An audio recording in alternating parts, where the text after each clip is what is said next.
Lockart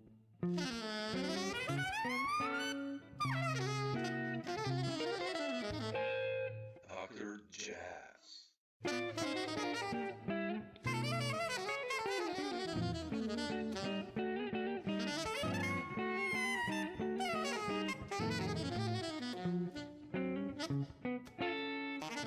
If something looks, just tell me and I'll shift, But it's, I'll just jump in by catching you, but that one sentence you said before, like, and that you don't consider yourself as a composer in a sense that it's like a struggle, because when I look at your composition book, it's like you've written a lot of music and it's fantastic tunes, like, when I look back at your classics from the 80s already and the stuff you're doing now, it's like, what's your process when writing and composing? I mean, how do you do it usually? Does it come first with harmony, first a bass line, first a melody, or? Well, that's the problem with my approach to writing. I'm not a trained writer, which is why I started research. I got this book the other day. Oh yeah. And I'm trying to introduce myself to the rules of writing, because everything I've written, I'm like in the middle of 7 new tunes now, and I'm starting them because I'm going to be playing with Dennis Chambers in 2024, and we're putting, very interesting players around, with us. And I thought, let's start a whole new repertoire. So I have the summer, I've been practicing every day, and I've been writing every day, but I don't have a method for writing. I get to the piano and I start something and write it down, or I'll connect my recording software and play something on piano. My ear is my best guide. So if I hear la la la la la in the chords, I'll know right away if that's a bad resolution or not. And things develop from there. So I don't have a method. I'm a really, quite frankly, and I have been writing antithetically to how I've always asked people to practice. So, and I pay the price. Some guys get, there was a Gary Burton Chick Corea video that I looked at last night, because I listen to Gary Burton a lot these days.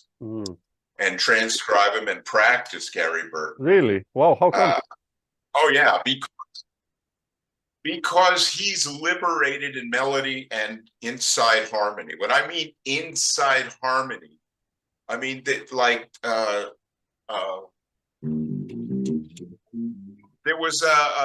there's a tune he played that had an A flat chord in it, A flat major 7, and this was part of Gary's solo for that one bar, or maybe 2 bars of A flat.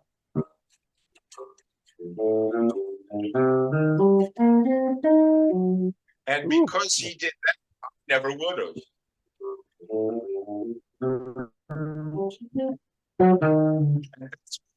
Describe Gary, because he teaches me to not be a bass player when I solo, but I'm sort of a 20% Gary Burton player when I solo. I found a lot of new ideas by listening to guys that play so far above me that I have to do something to just get up to their way of thinking.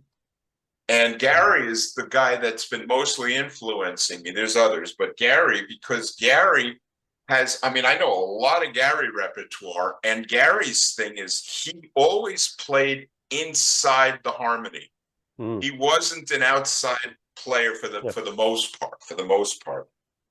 And that's where I had to go through a lot of guys that were playing outside the harmony, the sax players and the Coltrane's and the Breckers and these. And sometimes a little bit even Keith Jarrett, although he was a different form of inside. Until I realized from checking out Gary that there's a lot of music that can be found on the inside harmony.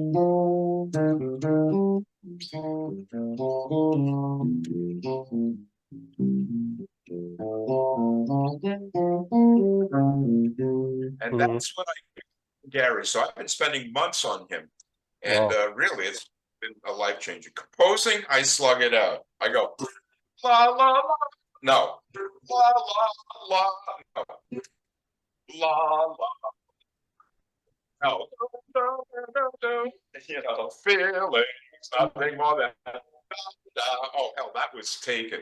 So that's literally how I write. But I come up with interesting things. So. Wow, it's so interesting to hear this from you, because like you know, when I listen to your compositions already from Pump It or Champion, like really, man, it's like it's some heavy stuff there, you know. It's like, and it's funny to hear this from you, that you see yourself like that. I wouldn't think that. Interesting. Suffer. I mean, I actually come to the composition part of my day sometimes with a little bit of, oh no, you know, I really do. It's like, oh God, I don't want to do this. I want to be downstairs and, you know, watch TV. But, you know, practice is fun, because I even if I mess up and am practicing something a little different and not comfortable, I know eventually I'm gonna, just by doing it slowly and at a time and doing these, I get better and better and better. I'm getting better at composition because I listen to more diverse things, but it's an effort. It's a real, you know, you got to go to the dentist kind of experience for me. I really admire the guys that go, oh, I have an idea, chicka chicka chicka chicka chicka chicka, and it's more or less finished. I've never been like that. Oh, really? Oh, wow. Okay. I think he said the same thing once. Like, Pat's you know, he's a good composer.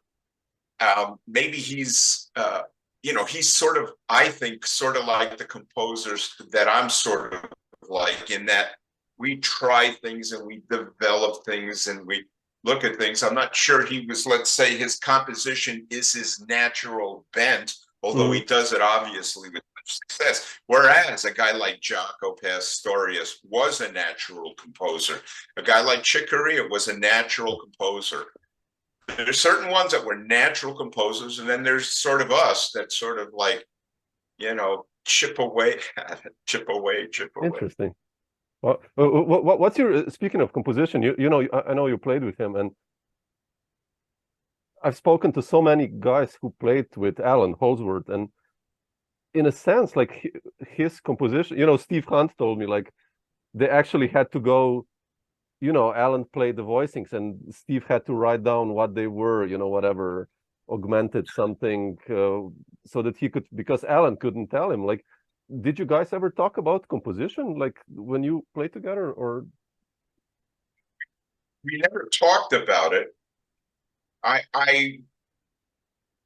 felt I understood how he did it. Allan was an ear guitarist for the 99.9% of his career. I mean, he would look and sort of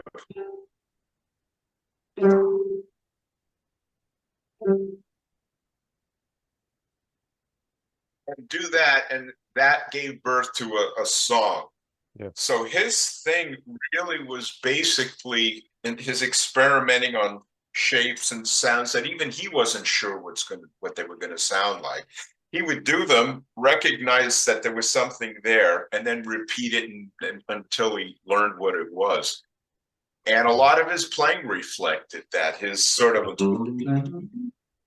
all that linear playing. Yeah. Actually a non-definable thing. He didn't quite know what he was doing, but his ear guided him. It's like your ear is often more powerful than somebody might think. And a lot of these guys were guided by ear, not by training. Ear and a vision. That's really kind of what it is. Allan had a vision of guitar that was unique. And as he crept, see, I remember Allan before Allan sounded like Allan, if that makes sense. Sure. I knew Allan before, but I knew him even before Tony Williams. I was in Tony's trio with Allan, but didn't stay for reasons I can explain one day. But it wasn't bad. I just didn't feel qualified. But Allan would remember. Well, I didn't. I mean, it was. But Allan did things back in the early days that were pretty not Allan-like. I heard him. Yeah, not very interesting, but there was something in the flavor. But you see, nobody heard Allan sound like Allan until the first months and years of work were out of the way. And then what we heard was the result.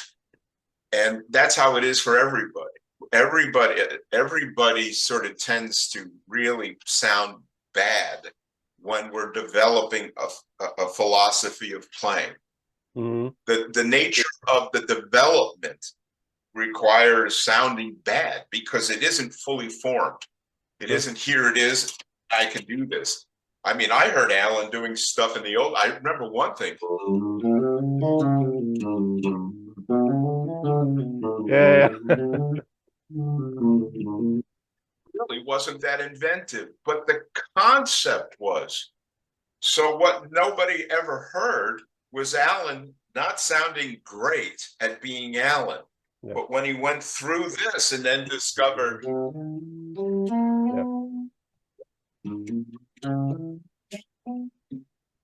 and the developed Allan Holdsworth, that's what we heard, and that's what blows everybody's mind. But nobody remembers the 5 years or 6 years or 8 years before that. I happened to. I knew Allan for a long time. Well, when did you guys first play together? I mean, I know obviously feels good to me with Bruford, which is, you know, one of the classic records. Tony Williams was looking for bass players in 1975 or 6, and I went up to his house and jammed with him, and he invited me to play with him. And Allan Holdsworth was in the room, and I had never met Allan. I just remember this guy that played legato guitar, and he was interesting sounding. I didn't notice him sounding like he did later, but that's to be expected. So that's where I first met him. Then we did Feels Good to Me, and then later we developed a friendship, and we toured together, and I recorded his record. And he would have been on my Jack Bruce project. I had a couple of solos for him, but it's sad to say that he left us, and I couldn't have him play. Yeah. Wow. Amazing. Yeah. No, I mean, Road Games, again, it's like one of those records, like, which you and Chad, like, and Al, I mean, it's a beautiful record how you guys interacted. I think it's just nice to hear that. And 40 years ago, actually, crazy. Practiced a lot for that record. I knew records, even back then, I had the good sense to understand that records last forever. I didn't ever actually anticipate I'd be 70 years old talking with Samo in 2023 about it. But when I recorded it, what was it, in the 80s? I knew that Allan was a voice, and I knew that this record was going to be regarded, especially since Eddie Van Halen helped to arrange the session for Allan. I knew it was going to last. I knew everything I ever recorded was going to remain. And for that reason, I didn't have genius in me when I play bass.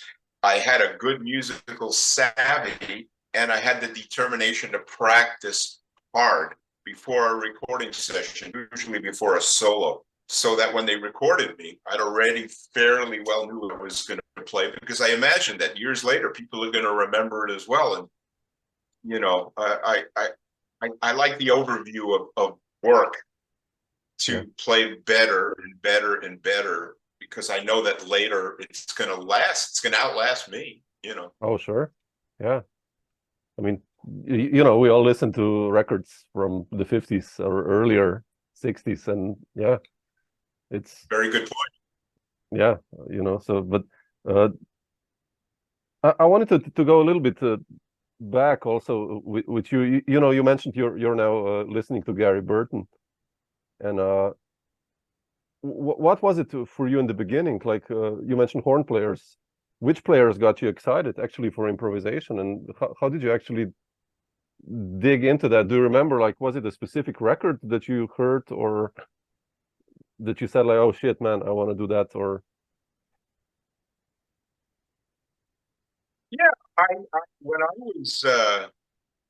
when I went to Berkeley, I only went 2 semesters, but in those semesters, maybe some of my old friends and fellow students might remember that I was as gung-ho as you could get. I played all night and studied all day. And then I went off and started playing. Mm. Berkeley at that time was only teaching musical content. And it was the place for me to go because it completely changed my perspective of harmony. I was a violinist for many years. Really? Got into rock as wow. Oh yeah, 10 years. Wow. I was a very good violinist. In fact, I was a classically trained. I had a lot of skill on violin. I wasn't a great violinist because I didn't practice it like I did the bass, but nevertheless, I learned a lot from starting at 5 years old and having been taught the correct way about music to where I'm 70. And what I learned at 5 to 15, 16 lasted me to this minute. It's like the training we all had in learning how to read and write when we were children into young adulthood or teenage life. It's lasted us our whole lives. That's why I've always been critical of bass education, which isn't a popular thing, but it is a system that I thought people might be aware of that isn't going to give them what they need to either have a career or to find liberty as a bass player. So, and the reason is because music isn't the center and the force and the core of what we should be taught, while we're self-taught, as Allan Holdsworth was, to come up with our own thing, or Eddie Van Halen to come up with his own thing. These things ought to be taught. They can't be taught. Anyways, when I would say the first horn player to really blow my mind was Cannonball Adderley. Really? And wow. Because, and it still does, because there's things that flowed from him that I'm certain that if I studied, 22 hours a day for the next 15 years, should I stay around in the world that long, I'm never going to have that horn flow because my instrument isn't quite set up for it. Yeah. But I'm increasing in increments, and I'm getting better and better and better and better and better and better and better and better.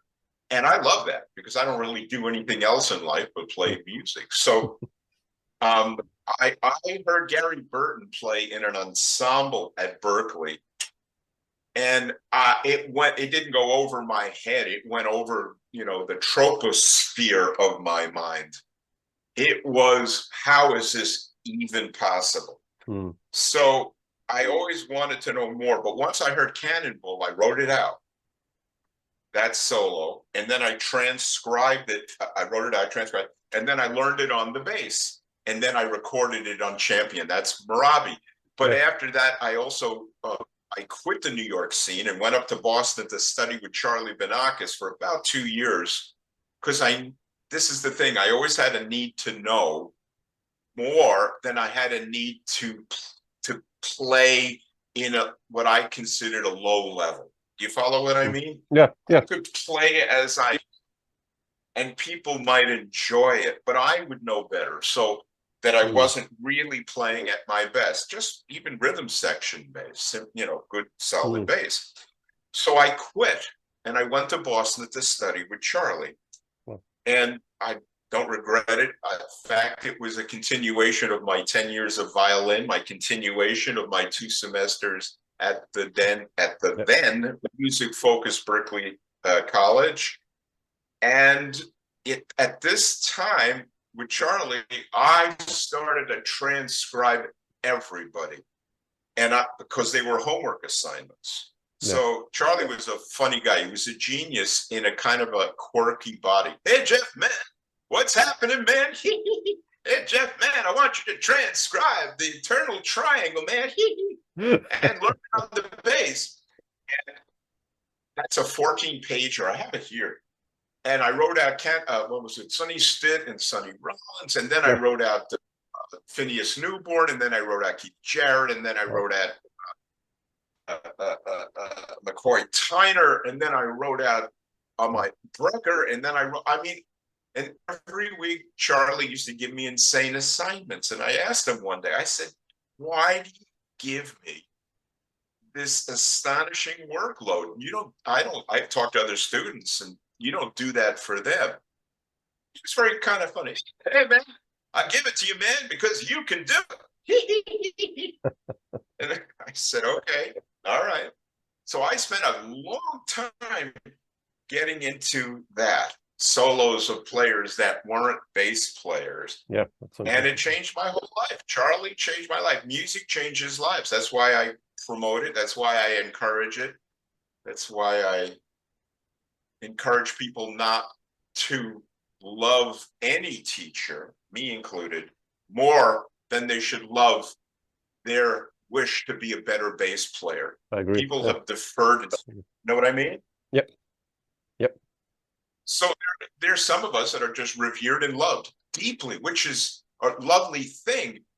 But the reason that any of us want to teach is to get someone to put their hands on the bass so that they can play better. And they really don't improve by being, what's the word, enabled to feel good about playing where they're. It's a kind of a common theme now. Everybody's different. We're not so different. Everybody, whatever you play is okay. Well, it kind of isn't. So the concept is to not love anybody more than you love this, and the wish to improve on it. And because I had that focus, I always got better. Yeah. It's you have to. Yeah, you have to love it, and also have the love to investigate, like to listen to music and to, like you said, transcribe. And especially I think for us, I also transcribed like tons of saxophone players, and just to get this different language, because I transcribed Wes and Abercrombie and Schofield and whoever, but then I was like, shit, it's cool, but I was able to learn it. But then I transcribed Coltrane or Keith Jarrett. I was like, shit, that's too fast. It's because it was different fingerings, but that's the challenge then. And it's like, okay, let's shed that. And it's nice to do that. And if you have this, like you said, this love for it, you will do it. And just, yeah. And that's a nice thing. I love it. That's what.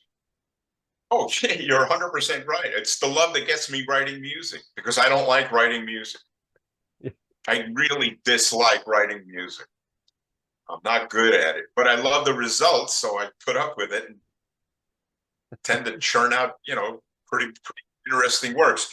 The Keith Jarrett stuff, I do a lot of Keith too, and Keith needs to be practiced slowly. Yeah, because it doesn't lay on our instrument.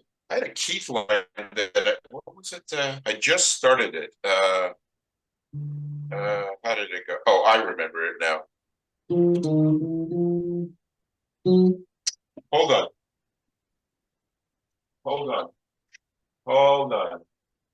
Oh, of course I won't be able to. Oh, no. 10 seconds.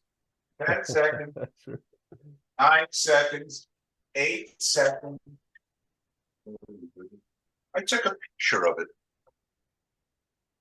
I can't remember it. So I'll do one that I do remember. This is a Keith kind of cool line.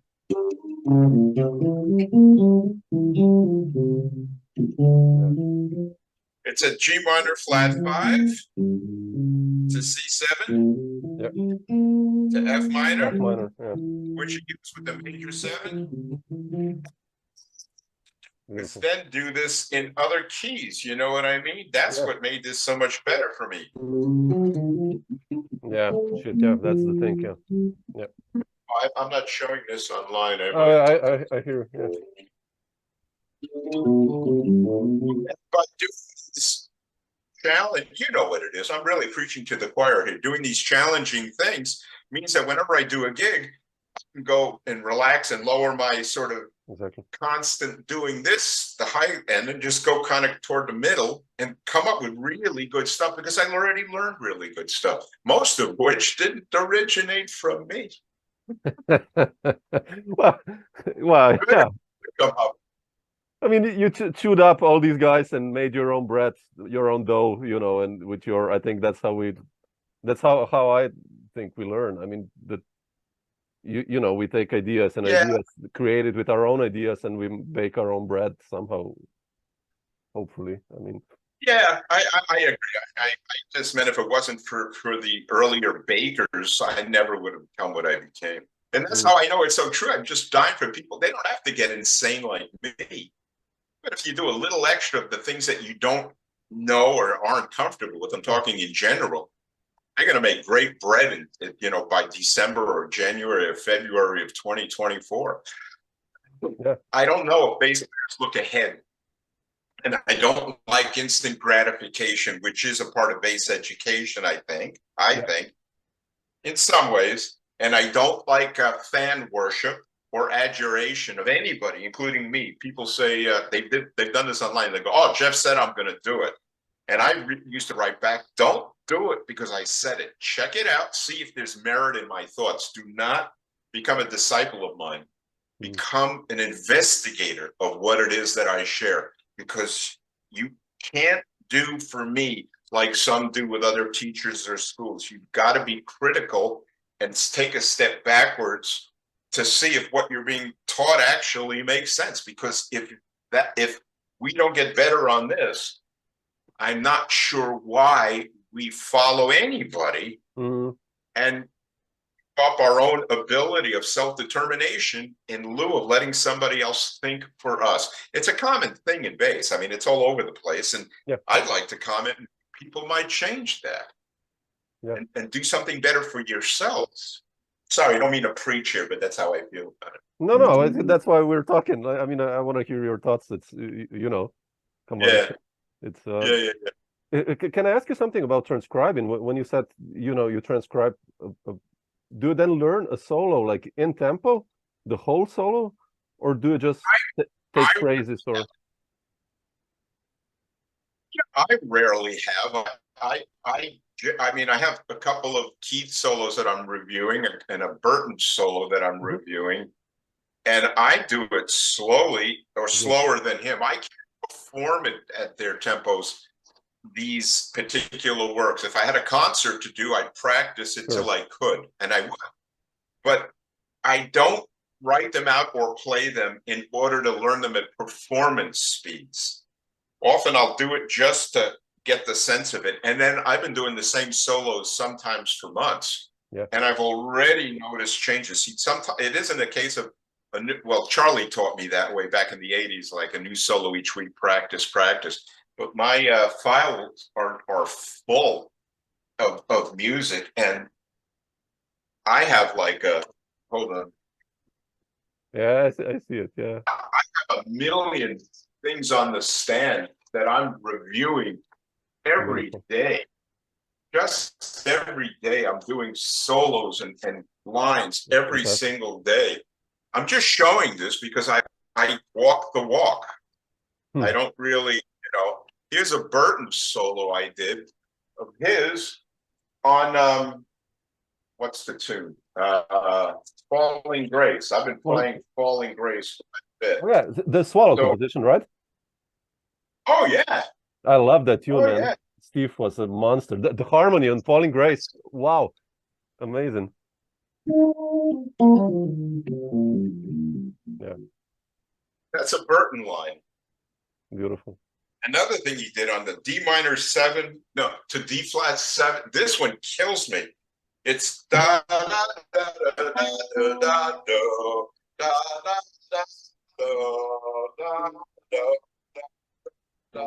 da. And I've been practicing that for weeks. Yeah,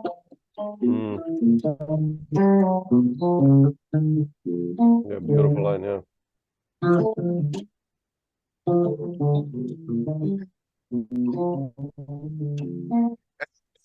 Thought of that. That's a beautiful line. Wow. Genuinely admire deeply the playing and musical ethic of Gary Burton. I know he retired, but the older I get, the more he figures into my musical life. Wow, interesting. Wow. Yeah, I mean, he was, his late 60s stuff throbbed, and that later, of course, with Goodrich and Matini and everything. I mean, it's just, it's such a monster. I love his stuff, yeah. But Jeff, I wanted to ask you something. You said you intentionally left the New York scene in a sense. Like, how did you, the records you made like in the 70s with Liebman and Don Pullen, you started to play a lot with all those guys. And what was then the main trigger? You somehow moved, I think you moved to the West Coast, right? I went to Boston for a while Boston, to okay. study with Charlie. Charlie, okay. And Berkeley, Boston, but I went to Charlie. Okay. Charlie. Okay. And I renounced everything. I had to know more. It was really an urgent need of mine. It wasn't. Interesting. I didn't get into music to make a living for its own sake. And interestingly, the older I get, I still feel the same. See, I love to play rhythm section bass, simple bass, and play for people. You know, there's.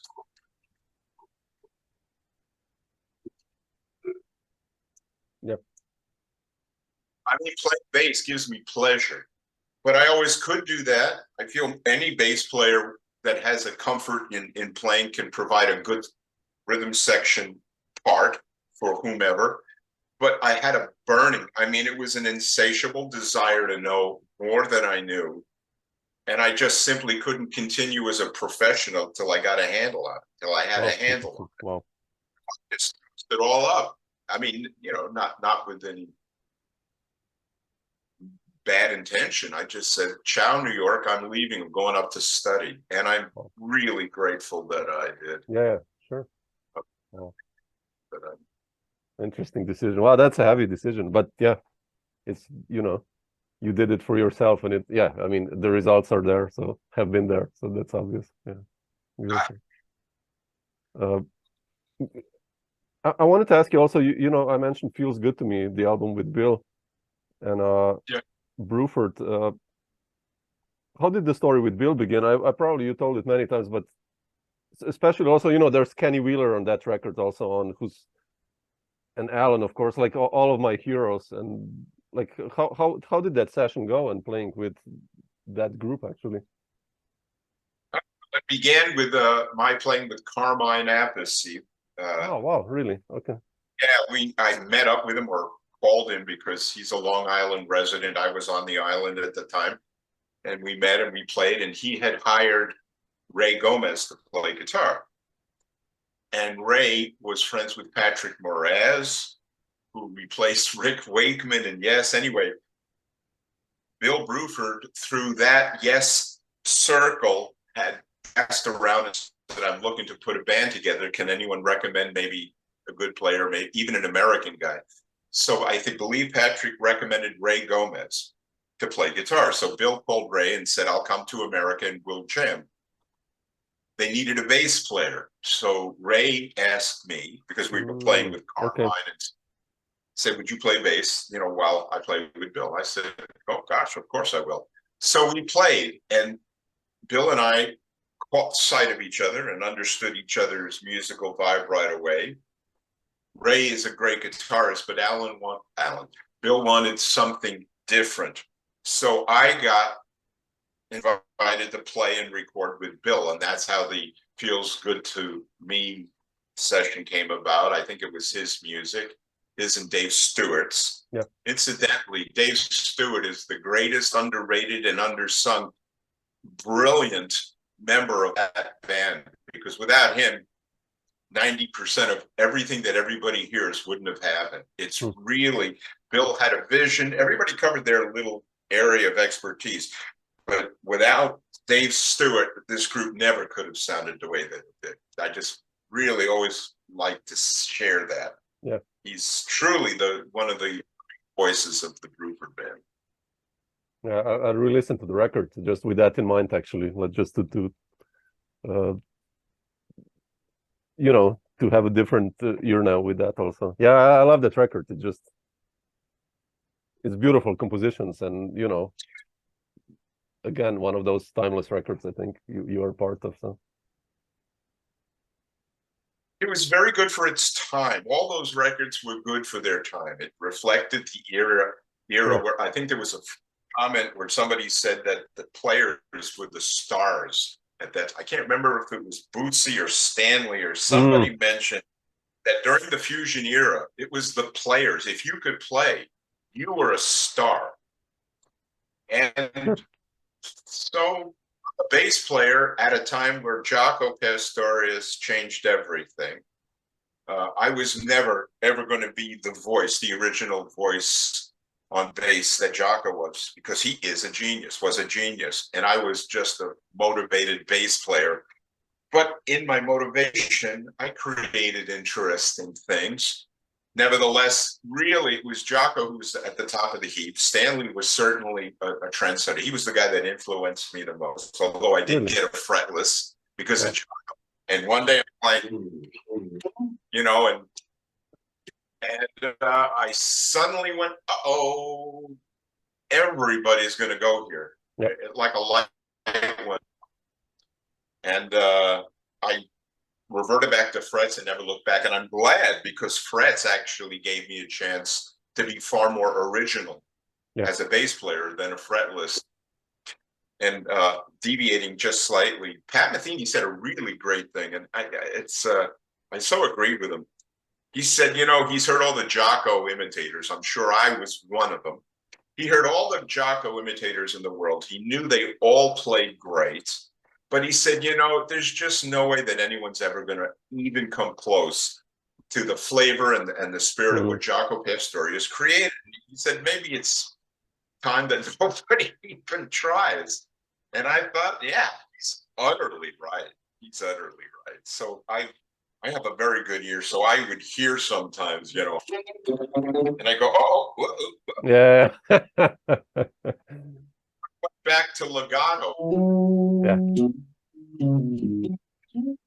Because I knew it wasn't really a popular concept, and I'm a violinist, ex-violinist, so it all worked out. So yeah, I had to agree with Pat on that. That he made very good sense. And today, even some bass players are still, I would say, ensconced a little bit in the Jaco worship era. Sure. When somebody achieves something of such greatness, it really takes quite a character, self-character, to extract themselves from the thing they love the most and go into something they have no idea how it's going to turn out. Yeah. And that is truly the hardest job to do.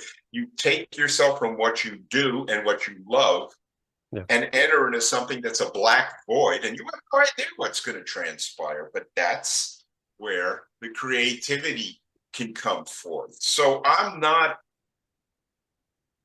in agreement with the deification in 2023 of our singular majestic bass figure. You have to love these players. You have to love Jaco. You have to love them all. But you can't put yourself where you're still ensconced in that philosophy. And in my opinion, that the hardest job for the greatest bass players in the world today that might be envisioning Jaco, and I love him, and I play his songs, and I visited his family, and I played his bass, and these terms of worship, it might be best to end it. And it's a hard thing for anyone to do, but for the great ones, it's almost an obligation if they really want to become even greater. I agree. No, but like you said, you know what Pat said, like the world doesn't need another Jaco. There will never be, you know, you should be original. I mean, you should choose Jaco or you're playing, and then, you know, create something, if you can, new. I guess that's the idea, right? Like, well, he said another thing. Philosophically, I'm quite agreeing with Pat on a lot of things. He said, like, you know, when he started, you know, you would cut off your arm before you'd want to sound like somebody. He didn't actually say those words, but he said, like, you know, when you were younger, you never wanted to sound like anybody. And that's what caused, in part, the inspiration for Pat to create his own musical thing. And then he said, well, years later, a lot of guys are sounding like everybody else, and they have careers. He said, maybe I was wrong. But I don't think he was. I think he was right. And I do think that while we all have our influences, to make a career or to provide music that reflects somebody else's work or vision I agree that in the old days, we never would have done it. I mean, I didn't even have a style. I didn't know how to play. I was literally a guy with some fast fingers, without harmonic concept, without a sense of melody, without anything. And I was playing with all the big guys at the time. And the only reason is because they could, because I could play like that. It was a fake point of success for me. And I knew everybody and played with everybody and didn't deserve to until now. Now I do, but that's neither here nor there. But Pat, I think, is right that when you do things that, there was a guy that sounded just like Allan Holdsworth. I mean, identically. And I made this is pre-therapy. I went to therapy. And I went to therapy because I wanted to heal and find happiness. So I've done very well. But before that, I said to this guy, just to being honest, I said, you're such a good guitarist. Why don't you not do Allan Holdsworth's thing? And he went ape, and his fans went ape. Everybody, who do you think you? And it was my sort of first eye-opening thing that there's sometimes a bit of rage on the internet, and that sometimes it's like a pheromone to a beehive. Just say something that a majority doesn't agree to, and they will meow. Yeah, I agree. Yeah. My sort of bad thing was I didn't really care. People thought I wanted to poke the bear just to poke the bear, but it's easy to poke the bear because the bear doesn't know a lot about music and doesn't have a good direction in learning it or playing. And I assumed that people wanted to know. So I would say things every day on the internet. I see something and I go, that's a funny thought because it doesn't line up with conventional teaching or learning philosophy. So I'll write a post about it and say, look, they say this thing and it really, for people want to know, it really isn't going to help you. Who the hell do you think you and and I went, well, I'm never going to quite get over with some of these guys until they quiet down and just look at the words I'm saying and balance if they agree or not. But always in that mix of upset people, always is somebody like that who goes, that's an interesting thought. I hadn't heard this anywhere else. Berlin's a trained violinist, trained jazz guy. He's played with most everybody. Maybe he has a thought. And it's to these guys that I'm writing because at the minute, the internet's a little bit hyper, vigilant. Don't say anything about my hero. Don't say anything about don't you dare. And I dare. And I dare to share truth to adult men and women that might be willing to hear it. So I'm a funny guy. No, but I agree with you.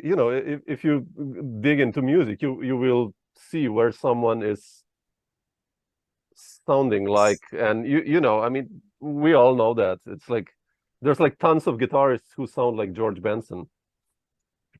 And you put them on and you would say George Benson, but it would not be. It would be one of these new guys who it's like, or on an instrument or drums, or so that's a fact, and it's I guess people would find it offensive if you say that aloud, I guess, or I don't know. but and I don't. Sorry, go ahead. No, I mean, I'm trying to say that you are in a position to say, like you said, you've done so much stuff, and I think that you can express your opinion after all, right? Each one of us. So, and people either respect that or they don't. But that's the problem of the internet, like you said. That's this attack mode, Years ago, debated Steve Bailey about music, which was certainly a pre-therapy attitude in me to win. Whereas today, I don't need to win. I don't want to win.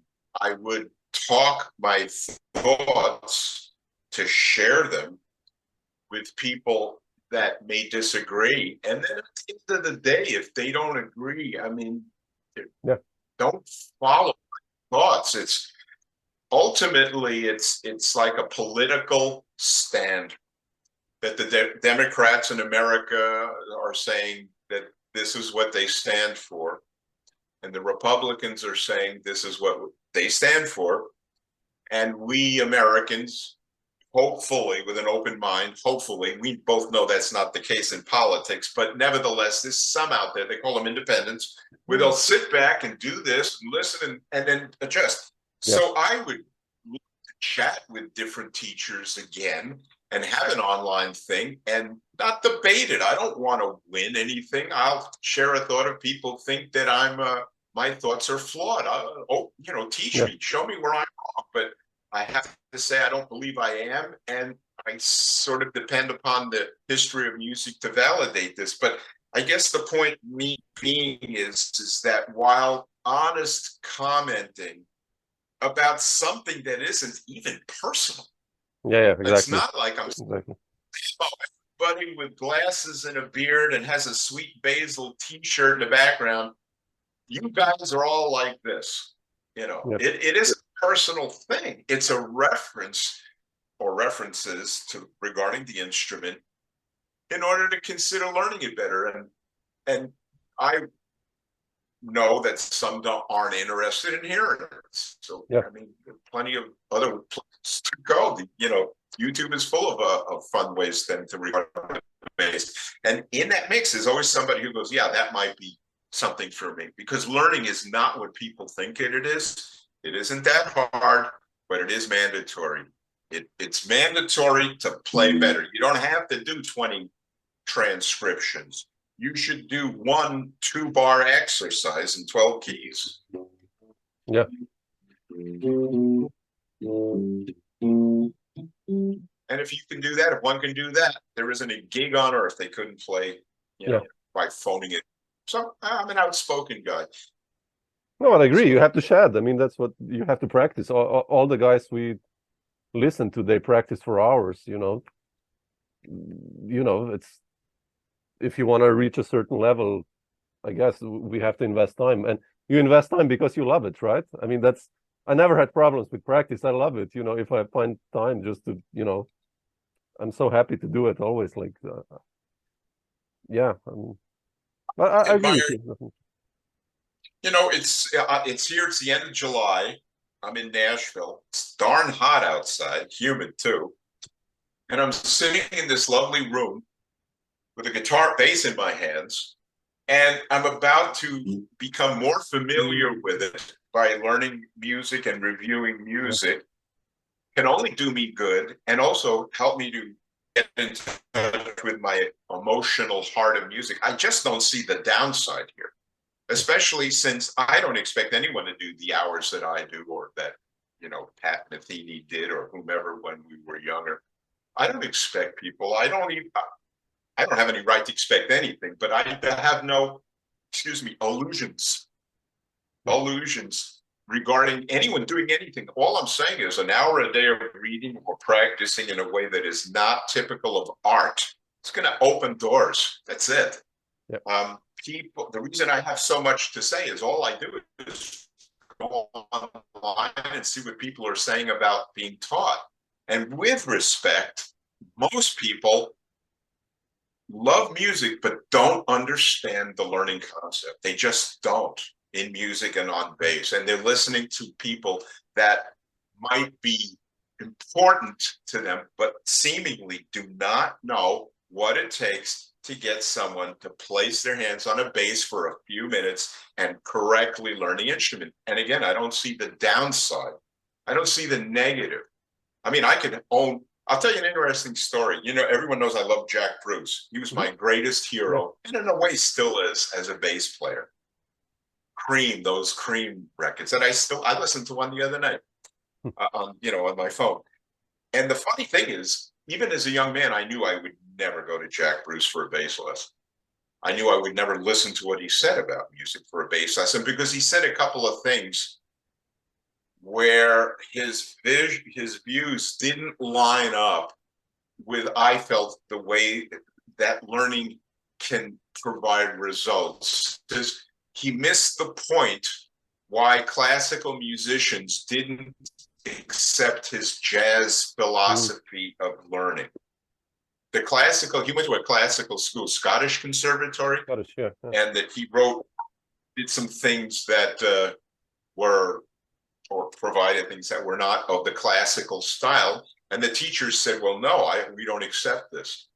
But in a classical school, logically, you're not going to accept it. But he did practice and he did learn a lot. But when he rejected his education, that's when I felt, and I knew that I'd never go to Jack for a lesson.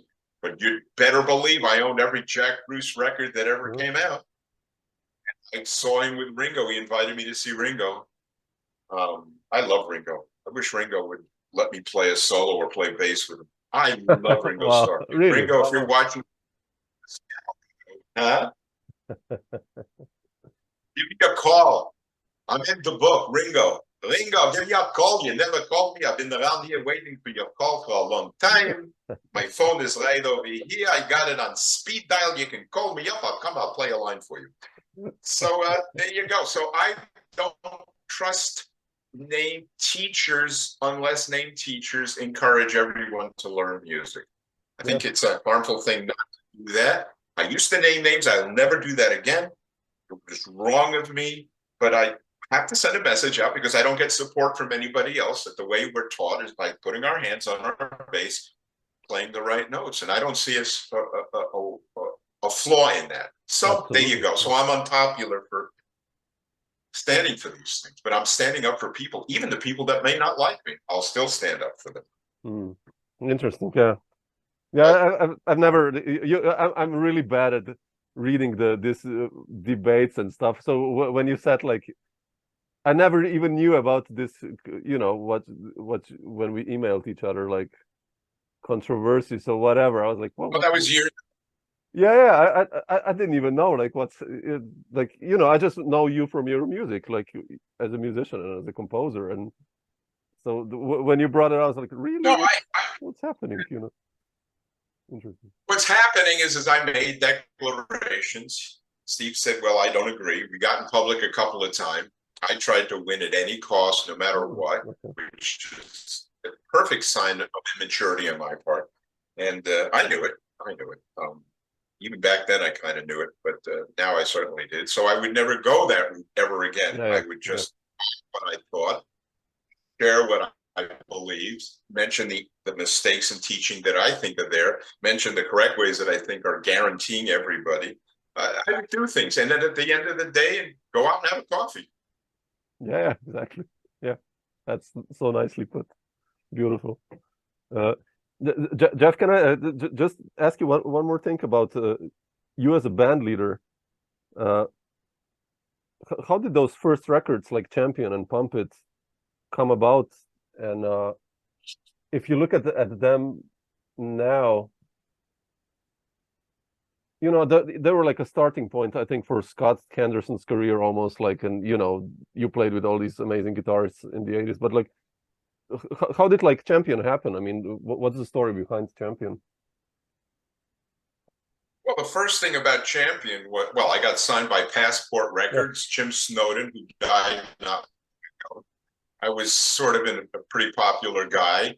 They knew me, and he invited me to do a record with him. And I do have regrets about the record, and the regrets, one of which to begin is that I should have played more bass on there. I didn't do that on purpose. I sort of showcased my writing. And when I thought about it some later, I went, probably not the best choice. I should have played a lot more. Okay, that's neither here nor there. Secondly, the bass tone to me is pretty poor. The mix wasn't that great. So now I've done my little list. Players, outstanding. The songs I think were great. I actually reflected on doing the Champion record all over again. Man, Motherload, come on, that's Three-Nighter. I love Three-Nighter, and that's beautiful music, though. I forgot how Motherload went. Is that it? Yeah. I might be one of the first tappers.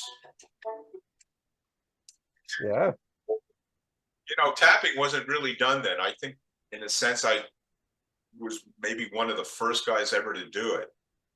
I might be one of the first guys to get into trombone. I might be one of the first guys to do an actual solo piece. Jocko did harmonics. He cracked the world with that one. but I sort of arranged. I did a lot of firsts, but I think the sonics of the records weren't the best. So there you go. Interesting. Yeah. There you go. I know, but I love the compositional aspect is amazing. Like and the players are. I think it's beautiful. Like the sound, yeah, okay, it's the '80s. I think that's how the sound was, but like the music is fabulous. Like and again, your writing. I have to give your writing so much props. Like when we started this talk, I know you don't see yourself, like you said, as a composer, but I really love your stuff, what you've written there. Very kind, Sam. Well, I got to tell you, I work on those songs. I mean, I wrote them all out and played piano, and that's why I guess bass was the last idea. Darn it, I'm still mad about that one. But I wrote out everything, and the whole record is a written record. It's just written. Wow. And there you go. I mean, thank God for the training and the I learned classical, I learned jazz, and ended up making a fusion rock album. Yeah. Because what we learn isn't play. That's like another little error, I think, sometimes that's a popular one. How do I apply these lessons? Lessons aren't applied. So anyways, Champion was that. It was just my chance to play these songs. I wrote them out. You being a band leader, did you immediately feel comfortable in that role? No, I didn't. I'm a good band leader now. I know how to call things, and I'm a good band leader now. I'm not a demanding one. I mean, look at Miles. He often got on stage and barely did anything with the band. Sure. Just walk and play and maybe look. That's sort of the prime band leader in the sense that it's already kind of understood ahead of time. So just do your thing. I just toured and the only thing I would do is conduct whose solos. It's like, you see a Gary Burton video of him playing with his band, and he'll be playing, and all of a sudden he'll do that. And he'll look over at Mick Goodrick or something, his solo, and then do this, or kind of, head nods. And I'm very good at that. I'm not sure how or why. It's a developed skill. Yeah. Very developed skill. Definitely. Yeah, beautiful. Jeff, just not to take too much of your time, I just wanted to ask you one thing about you're playing with McLaughlin and playing with the drummers. I think I took a look today at all the drummers you've played with, and I think it's like it includes like who's who on drums. And how did you do? Or I mean, you're a beast on the instrument, and it kind of makes sense that you played with these guys. And do you prepare like when you play, like, let's say with Vinnie Colaiuta, or then it's Dennis Chambers, they groove completely differently, or Steve Smith, and you always seem to blend with everyone. How did you prepare for that, actually? Well, there isn't a preparation that's required, maybe just to play and get a sense of what the other guy's doing. But that's it. You can do that in a sound check in 30 seconds, just sort of get a vibe of the guy, and he'll get a vibe of you. And it's done. It's sort of akin to how did you prepare speaking to your grocer when you went to the supermarket in your native language. You didn't. You knew you wanted eggs and coffee and bread. Exactly. There isn't a preparation in the relationship with people when they communicate a language, and there really isn't a preparation required when playing. It's see, everybody on all instruments knows that music has to be agreed upon in time and feel. That's one reason why I greatly dislike the metronome, and sort of one of the more outspoken non-advocates of it is because metronomes don't prepare you to play with people. It can't. It gets you to not speed up or not slow down, but playing with real musicians, isn't about speeding up or slowing down for one reason. One, they already know that. It's obvious. And two, there's nothing in a click that can get you to adapt to the feel of the people playing around you. Third thing is, when you come up with exercises or practice things, you're already in time. People assume that they need a click to play at a time, but I never needed a click to play. Oh, give me a second. I got to demonstrate this. Oh,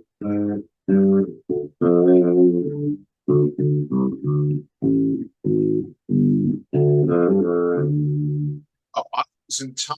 So I had metronomic time. Oh, I doubt it. Yeah. But if I played this with Ginger Baker, if I had the good fortune, or with somebody else, it's just going to be dun, dun, dun, dun. We got it. Yeah, exactly. That's it. Dun, dun, dun, dun. So people exaggerate the time thing. So when I played with all of these drummers, all I did, if there's any videos or any example, you'll see me kind of turning to them. I didn't notice this till later. I usually turn at them and sort of put my focus on them just for a minute or two, or maybe the whole thing. I tend to relate to drummers, and but it's easy. Any capable player can do it. Yep. Every capable player does it. So when I say to the planet Earth bass teachers or students that they're exaggerating, if not unnecessarily depending on a box that neither slows down nor speeds up, and considers this as a help to your playing, people refer to music as having feeling, and they talk about it, playing with your soul. I've seen the word often. I play with my soul, and I have to have soul. What's less soulful than something that never moves? And it's an antithetical philosophy. So I just sort of suggest that if people could play in time. People already do. I've proven in my clinic. And time is not a problem with anybody, or just about anybody. You know what the problem is? What notes to play in time. People don't know how to play this instrument, which is why I tell people practice music.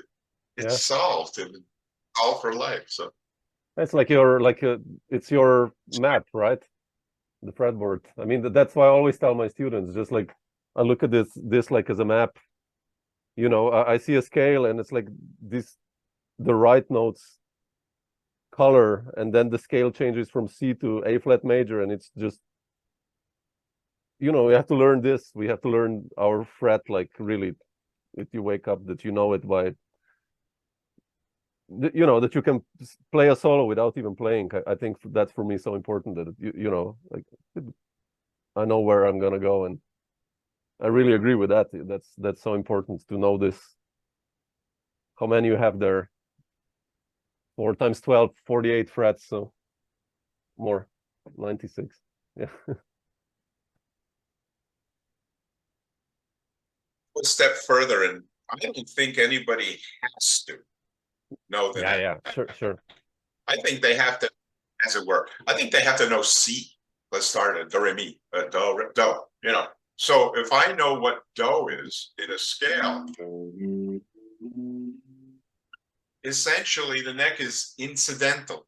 If I do it in minor, flat 6, or these different shapes, the neck is incidental. So I tend to shy from colors or know the neck, as much as I say, play these notes. Next week, play these notes. Next week, play these notes. Next week, play these notes, and so on and so forth. There's no way that the planet Earth couldn't triple their bass playing in 6 months. The neck is an incidental thing. It's completely incidental. Yeah. Just a thought. I'm not disagreeing with you as much as adding a thought. No, man. I don't. Yeah. I don't tell students you have to know this. You need to know. You don't. I like you to practice this. Practice it again. Okay, slow it down. guys do this quite often. I'll do a funny little imitation of bass players playing an idea, and they'll go, hold on 1 second. No, wait 1 second. Wait 1 second. No, hold on. No, 1 second. And I'll tell a lot of it, usually this happens at clinics. So I'll say, slow it down. And this is the hardest challenge for most of these guys. So I'll tell a guy, what's the first note? Tell it to me verbally. It's a C. Okay, play the C. What's the name of the next note? It's a D. Play the D. And in this ridiculous, awful slowing down, maybe for the first time, bass players are playing the right notes. And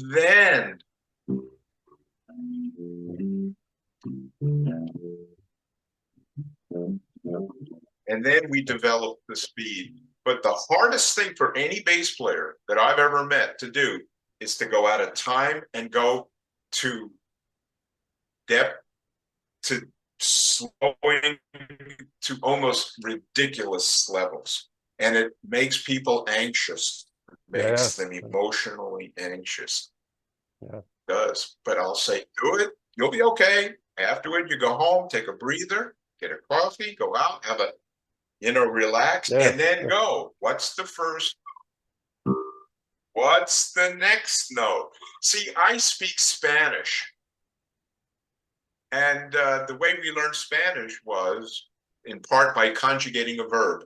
Yo voy a la playa. You know what that means? You do. Tú vas a la playa, huh? Yeah. Nosotros vamos a la playa. I mean, who speaks like that in Spanish? What Spanish person goes, hola, yo voy a la playa, tú vas a la playa, ellos van a la playa? Doesn't exist. So why do it? Because I slowed down to a crawl to conjugate a verb. And now I'm near fluent in Spanish. Yeah. It works like that for bass, which is harder because you got to learn this thing to speak through. Yeah. Well, it's a language. It's a language. Would open up to these concepts. It's a language. I mean, that's a fact. They say that it is. I mean, they do say that. A language to me is Samo, I'm hungry. Yeah. Which kind of, other thought. You instantly know what my language communicated to you. Now, here's the thing. Hey, Samo, what did I just say? We don't know. Hey, Samo, what did I just say? Music is such a language as it's an art form. I'm just sharing my thoughts, that it's an art form that can be emotionally satisfying. But language isn't meant to be emotionally satisfying. It's to communicate a clear thought. Yeah. At 3 o'clock, I'm going to practice my exercise. There's nothing emotional about it. So forgive me. I'm just think that it would behoove people to think differently about the common beliefs. And so that's why I'm sort of the oddball in bass, I guess. Well, but that's why you are who you are, right? I mean, come on. Up there, one of the greats, man. Come on. It's beautiful. Beautiful to hear you speak your thoughts. You're a sweet man. No, I mean, it's true. But, Jeff, I just wanted to ask you, you mentioned you're preparing something new with Dennis for next year.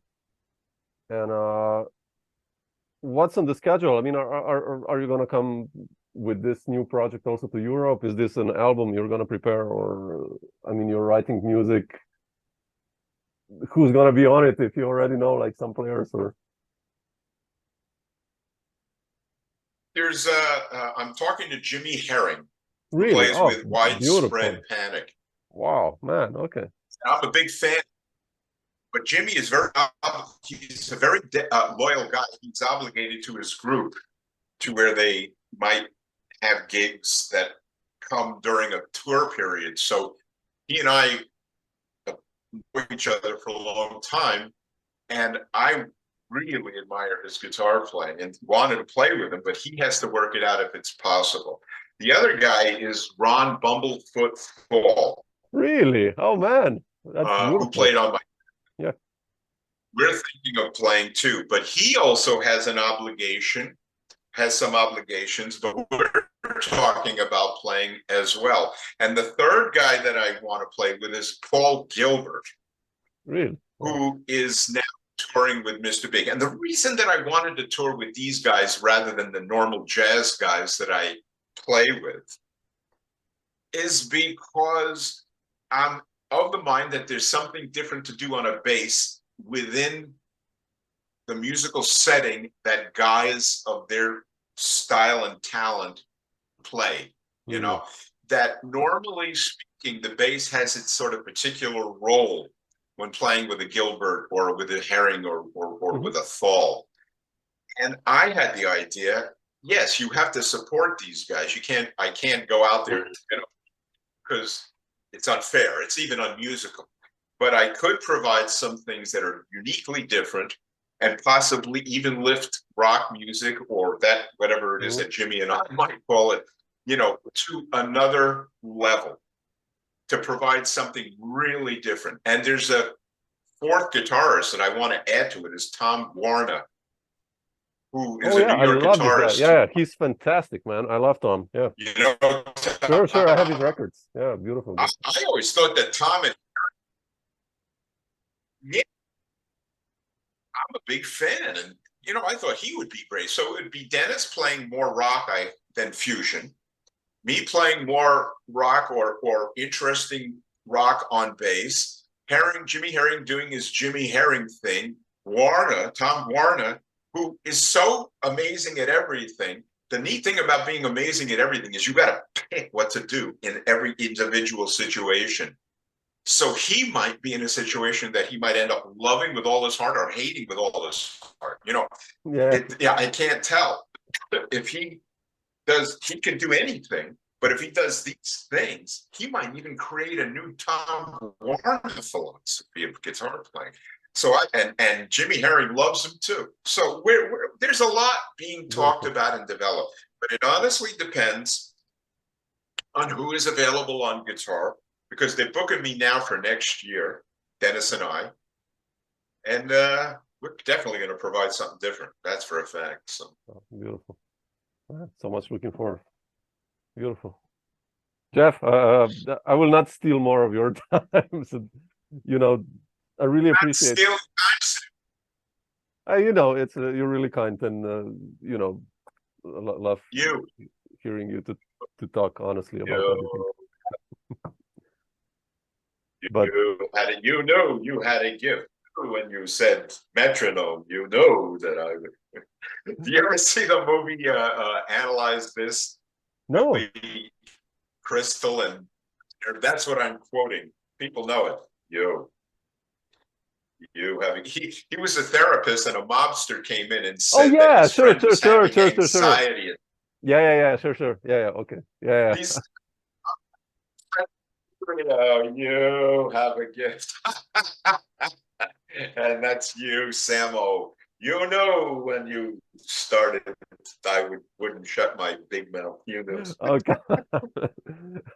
But man, thanks so much, Jeff, for sharing some of these thoughts. Really appreciate it. So beautiful. Thanks, Samo. I appreciate it. I'm glad to meet you. I hope this was a good chat. Yeah, thank you. And I hope when you're in Europe.